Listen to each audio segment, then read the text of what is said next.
السلام علیکم ورحمۃ اللہ وبرکاتہ۔ آج میں آپ کو اس ویڈیو میں سابق امریکن سنگر نور سعدیہ، جو کہ پہلے یہودی سنگنگ گروپ میں گایا کرتی تھیں، پر الحمدللہ ان کا نکاح فلسطینی مسلم شخص سے ہوا، جس کے بعد انہیں ہدایت ملی، اور اب انہوں نے اسرائیل کے غیر انسانی قتل عام کے بارے میں کیا رائے پیش کی، وہ آپ لوگوں کو بتانے والی ہوں۔ اس خاتون نے ہمیں یہ بھی بتایا کہ ہم اپنے فلسطینی بھائیوں اور بہنوں کے لیے کیا کر سکتے ہیں۔ اس ویڈیو کو آگے شیئر کر کے ان فلسطینی مجاہدین کی آواز بن سکتے ہیں۔ بطور مسلمان ہمیں فلسطین میں ظلم و ستم روکنے کے لیے کیا کرنا چاہیے، اپنے انفرادی حیثیت میں ہمارا کیا کردار اور کیا ذمہ داری ہے۔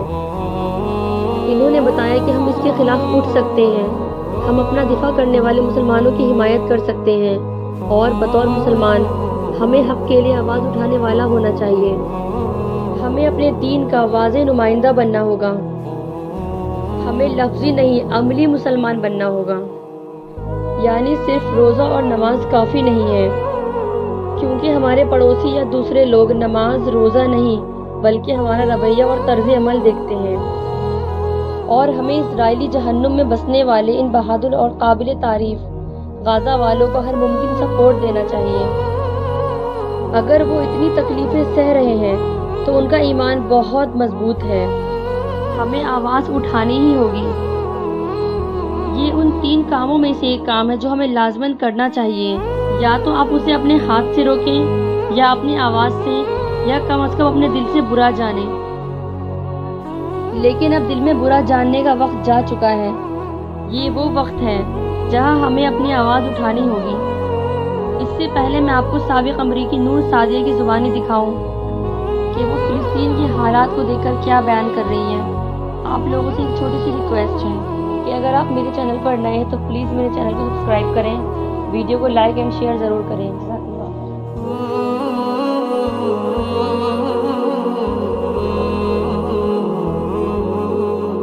مغربی میڈیا میں اس کی کوریج کیسی ہو رہی ہے؟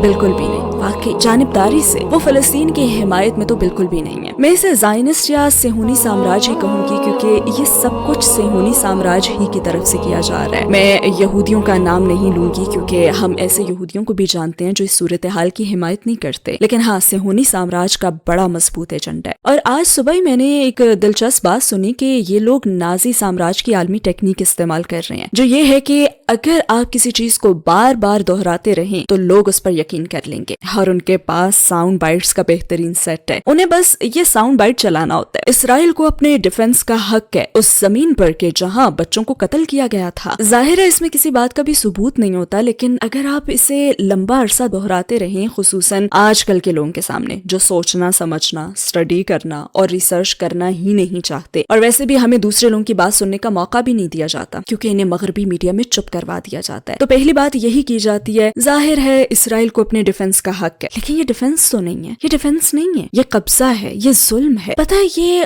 ہولوکاسٹ کیا جا رہا ہے ان لوگوں کے خلاف جو پہلے بھی سے بھگت چکے ہیں۔ واقعی سوچیں ذرا۔ لہٰذا ساؤنڈ بائٹس اپنا بے پناہ اثر رکھتے ہیں، اور چاہے ہم یہودیوں اور عیسائیوں اور اپنے پڑوسیوں اور دوستوں کے ساتھ کتنا ہی کام کر لیں، جب بھی وہ یہ ساؤنڈ بائٹ سنتے ہیں نا تو ان کے ذہن میں فوراً آئسس 9/11 آتا ہے، اور وہ موجودہ صورتحال کا موازنہ ان سے کرتے رہتے ہیں، اور وہ لوگ اس حوالے سے بہت چالاک ہیں۔ پورا ہی مغربی میڈیا ایک طے شدہ ایجنڈے پر کام کرتا ہے۔ بدقسمتی سے صحافت اب ماضی کی طرح نہیں رہی، یہ خاص منصوبے پر چلتی ہے، اور اگر آپ مختلف رپورٹرز کو سنیں تو سب بار بار ایک ہی جیسی بات کہہ رہے ہوتے ہیں، لیکن الحمدللہ سوشل میڈیا کی وجہ سے دنیا میں دوسرے لوگوں کی آوازیں بھی اب سنی جا رہی ہیں۔ وہ لوگ اسرائیل کے لیے انٹرنیشنل سپورٹ کی بات کرتے ہیں، یہ انٹرنیشنل نہیں ہے، بلکہ وہ صرف اور صرف امریکہ کی طرف دیکھتے ہیں، اور ہمیں معلوم ہے کہ یہ گوروں اور یورپیوں کی بالادستی کا ہی آئیڈیا ہے جو فساد مچاتا ہے، اور دنیا بھر کے باقی لوگوں کو 100% انسان ہی نہیں سمجھا جاتا۔ لیکن ہاں، سوشل میڈیا کی بدولت اور یہ سوشل میڈیا کی خوبی ہے کہ کم از کم اب ہم دوسرے لوگوں کی آوازیں سن سکتے ہیں، اور ہمیں جتنا کہ وہ بنیادی طور پر دوسروں سے لے رہے ہیں۔ ایک خاص بات جس نے مجھے بہت افسردہ کیا، اور وہ یہ ہے کہ ہم کئی سالوں سے ابراہیم کی بیٹیاں نامی ایک گروپ میں شامل ہیں۔ یہ یہودی، عیسائی اور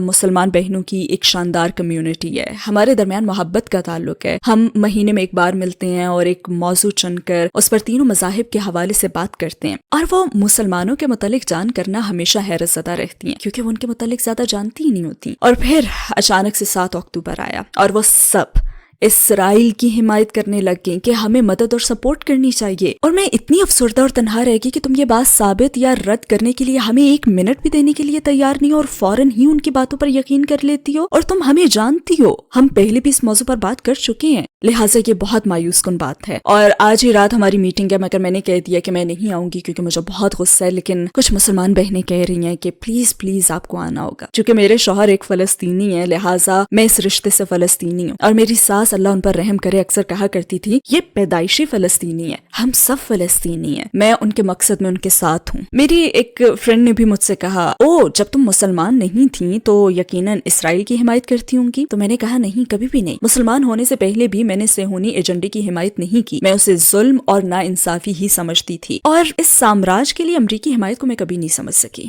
کیا 7 اکتوبر کے بعد آپ کو اپنی زندگی میں نفرت انگیز باتیں یا کمنٹس مل رہے ہیں؟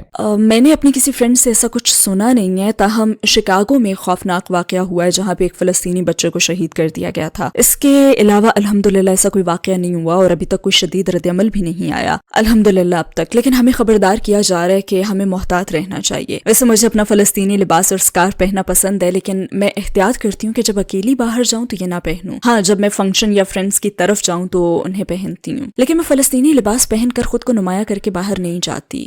مگر ڈیفنس کا حق ہے، فلسطینیوں کو بھی ہے، لیکن صہیونی ایجنڈے کی صورت میں یہ سیلف ڈیفنس نہیں ہے، یہ ظلم اور زیادتی ہے. اور ایسا ان کے اس ملک میں داخل ہونے کے بعد سے ہو رہا ہے. ایسے بہت سے قصے ہیں کہ تاریخی طور پر مسلمان دنیا کی وہ واحد قوم ہے جنہوں نے یہودیوں کی اس وقت حمایت کی اور انہیں پناہ دی جب ہر جگہ ان پر ظلم کیا جا رہا تھا. ہمارے کوئی منصوبے نہیں تھے، ہم نے ہولوکاسٹ نہیں کیا، ہم نے یہودیوں کو بچایا، یہ سب کو معلوم ہے. اور اس وقت کے سلطان، عثمانی سلطان کا ایک خط ابھی تک موجود ہے جس نے اسلامی اسپین عیسائیوں کے قبضے میں جانے اور اسپین کے اقتدار میں آنے کے بعد یہودیوں کو بلایا تھا. انہوں نے مظلوم یہودیوں کو عثمانی مملکت میں داخل کیا.